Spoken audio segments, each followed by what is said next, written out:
Bonjour et bienvenue à une nouvelle vidéo de Sur la Trotte. Aujourd'hui, on va visiter notre premier parc d'État de l'Arizona, soit le Catalina State Park. On est à une trentaine de minutes de Tucson. Le parc d'État est collé à la forêt nationale Coronado, mais ici, c'est plus de 5500 acres qui est protégé. Aussi, il y a un groupe d'ornithologues qui viennent de partir prendre une marche. C'est la maison de plus de 150 espèces d'oiseaux ici.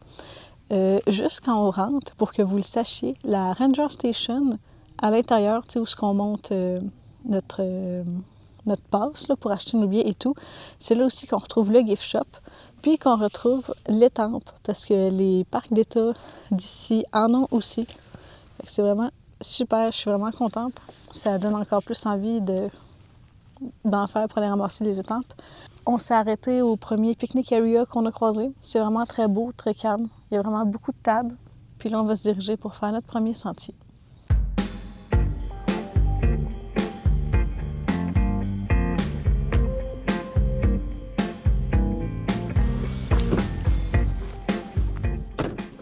On vient d'arriver au début du trailhead de Romero Canyon. Ce qu'on va faire, ce sentier-là, il traverse dans la forêt nationale, mais on va traverser un peu pour se rendre aux pools. À voir s'il y a de l'eau, on n'est vraiment pas certain. Étant donné que c'est proche de la ville aussi, puis que le paysage est magnifique, c'est quand même un parc très populaire. La grandeur du parking est impressionnante. Il y a déjà beaucoup de monde. On est un mercredi. Il est 10 h du matin. J'ose pas imaginer le week-end.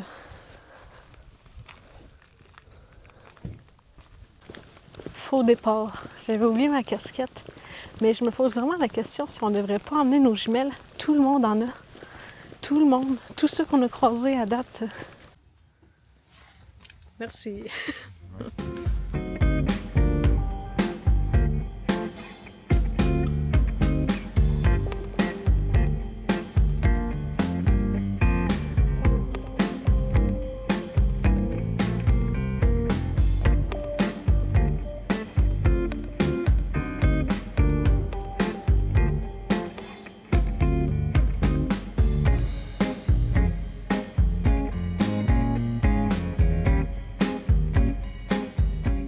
On vient tout juste de quitter le parc. Là, on est rentré dans la forêt nationale.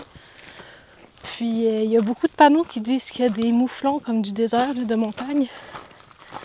Je suis quand même impressionnée. Parce que c'est la première fois qu'on voit qu'ils prennent en avoir depuis le début du voyage. Mais je suis pas certaine qu'il en reste beaucoup. Parce que tantôt, les chiens ont commencé à être interdits à un certain point pour comme réhabiliter les mouflons pour qu'ils recommencent à reprendre leur environnement. Fait que je me doute qu'il n'y en a vraiment pas beaucoup.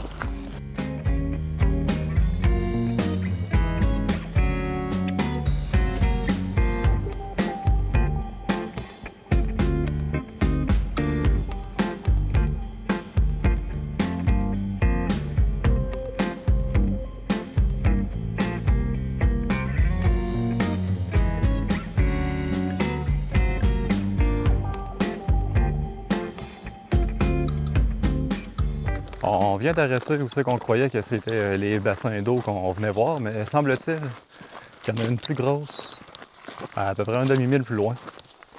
Donc, on est en route vers là-bas.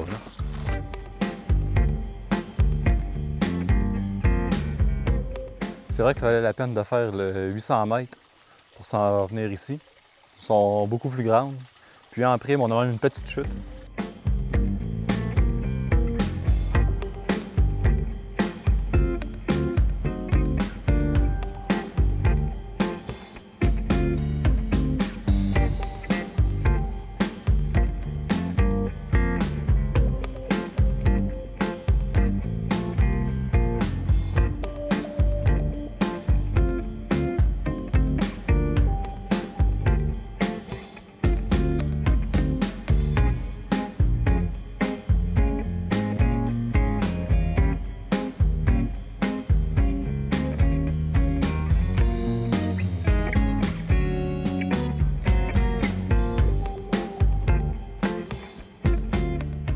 On est sur les derniers milles de la randonnée.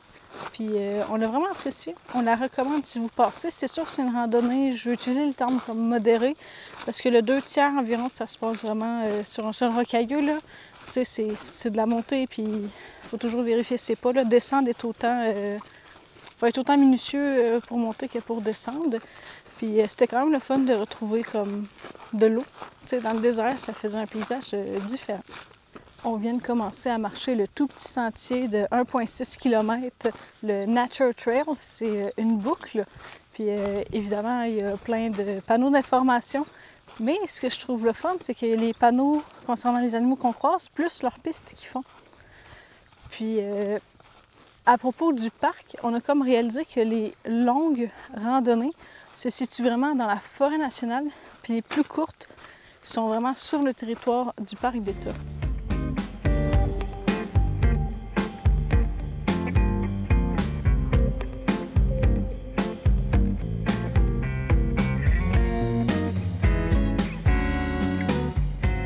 Ce matin, on a vraiment été impressionnés par le nombre de véhicules qu'il y avait, puis ça nous a un peu comme fait peur, là, parce qu'il y en avait beaucoup pour être tôt le matin. Mais on a su, en regardant le calendrier d'activité du parc, qu'il y avait un bird walk, fait qu'une marche sûrement accompagnée d'un ranger, mais ça reste quand même un endroit qui est comme, tu sais, certifié où on sait qu'il y a beaucoup d'oiseaux. Une fois qu'on a descendu de notre longue randonnée qui se rendait comme aux pools, bien, le parking était pratiquement vide. Fait qu'évidemment aussi, on sait, les oiseaux, le meilleur moment pour les observer, c'est le matin et le soir.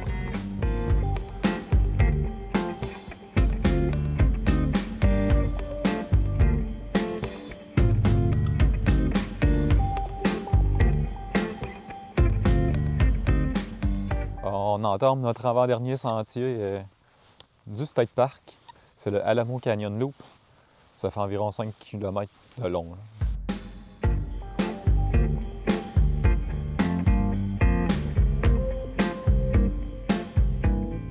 Si jamais vous cherchez un endroit pour marcher à travers les saguaros, Catalina State Park est à considérer parce qu'on retrouve quand même plus de 5000 saguaros ici.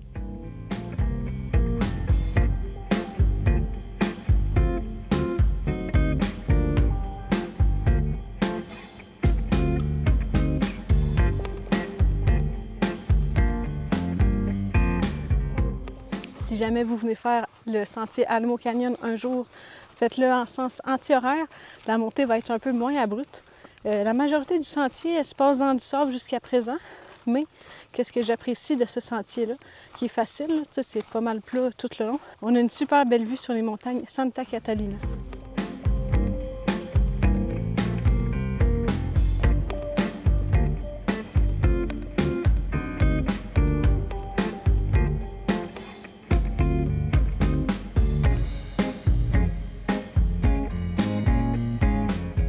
Dès le début ou la fin du sentier Alamo Canyon Loop, on peut faire on peut aller voir le seul point d'intérêt selon la carte du parc d'État, le Romero Ruins.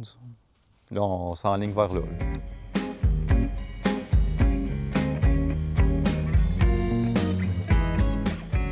En ces lieux, on parle de 1500 ans d'histoire humaine. Durant 800 ans, il y a eu un village Hohokam qui habitait ici. Puis ensuite, en 1800, il y a eu un ranch mexicain. Là, on vient de croiser comme nos premières ruines du sentier. On ne les voit pas beaucoup, là. C'est juste un peu de pierre. Mais autrefois, il y avait un grand mur de pierre entre 5 à 8 pieds qui protégeait le village. Puis, ils ont été jusqu'à un maximum estimé de 300 personnes.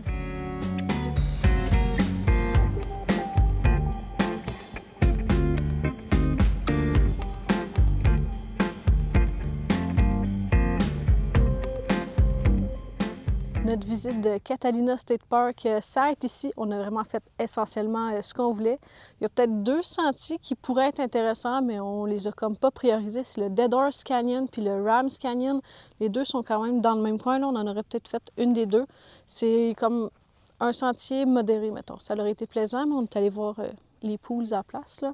Mais si vous voulez voir des montagnes, des oiseaux puis des saguaros, sincèrement, c'est la place parfaite. Puis le prix d'entrée il est vraiment pas si cher au moment que je vous parle. C'est 7 $ par véhicule, fait que c'est vraiment très raisonnable. Fait qu'on se revoit dans une prochaine vidéo. À bientôt!